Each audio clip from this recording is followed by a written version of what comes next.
हाथी वालों का किस्सा और अल्लाह का अज़ाब। औज़ु बिल्लाहि मिनश शैतानिर रजीम, बिस्मिल्लाहिर्रहमानिर्रहीम। हाथी वालों का किस्सा। हुज़ूर अकरम सल्लल्लाहु अलैहि वसल्लम की पैदाइश से सिर्फ 55 दिन पहले यमन का एक बादशाह अबरहा हाथियों की फौज लेकर खाना काबा ढाने के लिए मक्का पर हमला आवर हुआ था। इसका सबब ये था कि अबरहा ने यमन के दारुल सल्तनत सना में एक बहुत ही शानदार और आलीशान गिरजाघर बनाया और ये कोशिश करने लगा कि अरब के लोग बजाय खाना काबा के यमन आकर इस गिरजाघर का हज किया करें, वो लोग खाना काबा ना जाएं। जब मक्का वालों को ये मालूम हुआ तो कबीला कनाना का एक शख्स को बहुत ज़्यादा गुस्सा आया और वो गज़ब में जल भूनकर यमन गया और वहाँ के गिरजाघर में खाना फिर कर इसको नजासत और गंदगी से लथपथ कर दिया।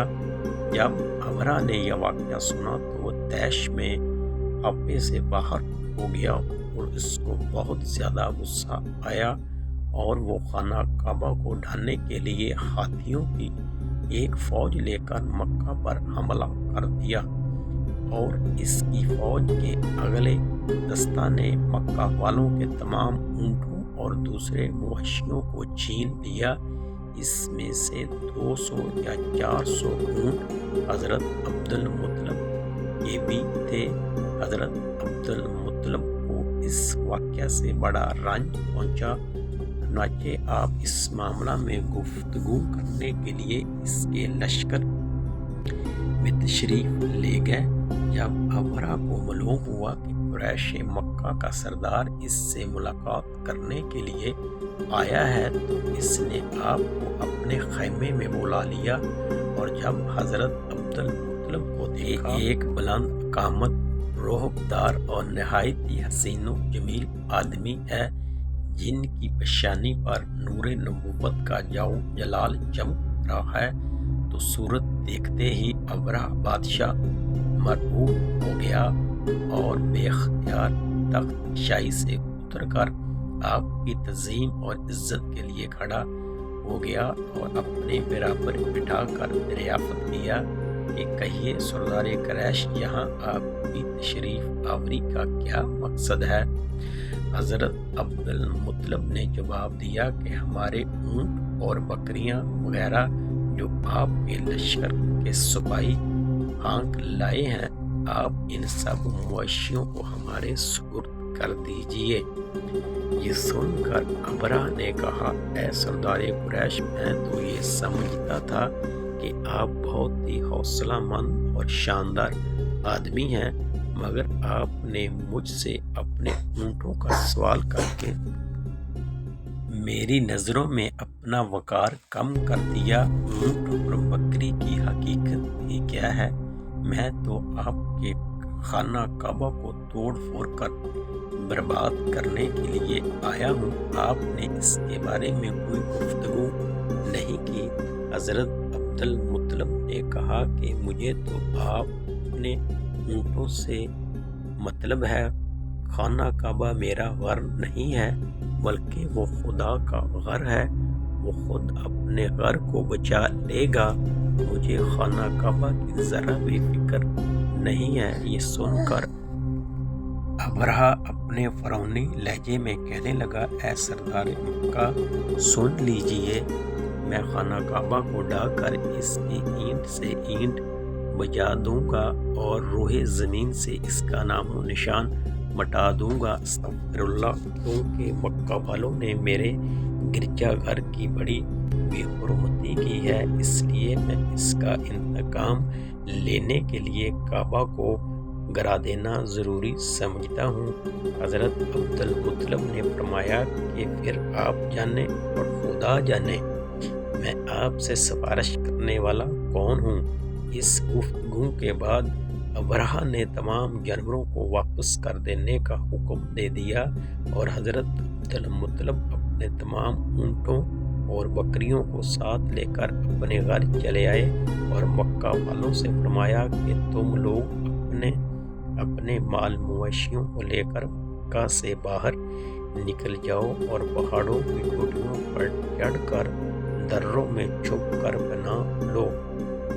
مکہ والوں سے یہ کہہ کر پھر خود اپنے خاندان کے چند آدمیوں کو ساتھ لے کر خانہ کعبہ میں گئے اور دروازہ کا حلقہ پکڑ کر انتہائی بے قراری اور گریہ زاری کے ساتھ دربار باری میں اللہ تعالیٰ سے اس طرح دعا مانگنے لگے کہ اے اللہ، بے شک ہر شخص اپنے اپنے گھر کی حفاظت کرتا ہے، لہٰذا تو بھی اپنے گھر کی حفاظت فرما، اور صلیب والوں اور صلیب کے پجاریوں عیسائیوں کے مقابلہ میں اپنے اطاعت شاروں کی، اللہ کے بندوں کی مدد فرما۔ حضرت عبدالمطلب نے یہ دعا مانگی اور اپنے خاندان والوں کو ساتھ لے کر پہاڑ کی چوٹی پر چڑھ گئے اور خدا کی قدرت کا جلوہ دیکھنے لگے۔ ابرہہ بادشاہ جب صبح کو مکہ خانہ کعبہ ڈھانے کے لیے اپنے لشکر جرار اور ہاتھیوں کی قطار کے ساتھ آگے بڑھا اور مقام مخمس میں پہنچا تو خود ہی اس کا ہاتھی، جس کا نام محمود تھا، ایک دم بیٹھ گیا۔ بہت زیادہ کوشش کی اور بار بار للکارا مگر ہاتھی نہیں اٹھا۔ اسی حال میں قہر الہی ابابیلوں کی شکل میں نمودار ہوا اور ننھے ننھے پرندے جھنڈ کے جھنڈ ابابیلوں کے، جن کی چونچ اور پنجوں میں تین تین کنکریاں تھیں، سمندر کی جانب سے خانہ کعبہ کی طرف آنے لگے۔ ابابیلوں کے ان بادل لشکروں نے ابرہہ کی فوجوں پر اس زور شور سے سنگ باری شروع کر دی کہ آن کی آن میں ابرہہ کے لشکر اور اس کے ہاتھیوں کے پرخچے اڑ گئے۔ ابابیلوں کی سنگ باری اور اللہ تعالیٰ کا قہر اور جبار اور قہر و غضب کی ایسی مار تھی کہ جب کوئی کنکری کسی فیل سوار کے سر پر پڑتی تھی تو وہ اس آدمی کے بدن کو چیرتی ہوئی ہاتھی کے بدن سے پار ہو جاتی تھی۔ ابرہہ کی فوج کا ایک آدمی بھی زندہ نہیں بچا اور سب کے سب ابرہہ اور اس کے ہاتھیوں سمیت اس طرح ہلاک و برباد ہو گئے کہ ان کے جسموں کی بوٹیاں ٹکڑے ٹکڑے ہو کر زمین پر بکھر گئیں۔ چنانچہ قرآن مجید کی سورۃ فیل میں اللہ تعالیٰ نے اس واقعے کا ذکر کرتے ہوئے یوں ارشاد فرمایا کہ یعنی اے محبوب، کیا آپ نے نہ دیکھا کہ آپ کے رب نے ان ہاتھی والوں کا کیا حال کر ڈالا؟ کیا ان کے داؤں کو تباہی میں نہ ڈالا اور ان پر پرندوں کی ٹکڑیاں بھیجی تاکہ انہیں کنکر کے پتھروں سے ماریں تو انہیں چبائے ہوئے بھس جیسا بنا ڈالا۔ ابابیلوں کے چھوٹے ننھے منھے پرندوں نے ابرہہ بادشاہ کے لشکر کو تباہ و برباد کر دیا اور اس کی فوج کو نست و نبود کر دیا اور تمام ہاتھیوں کو گرا دیا۔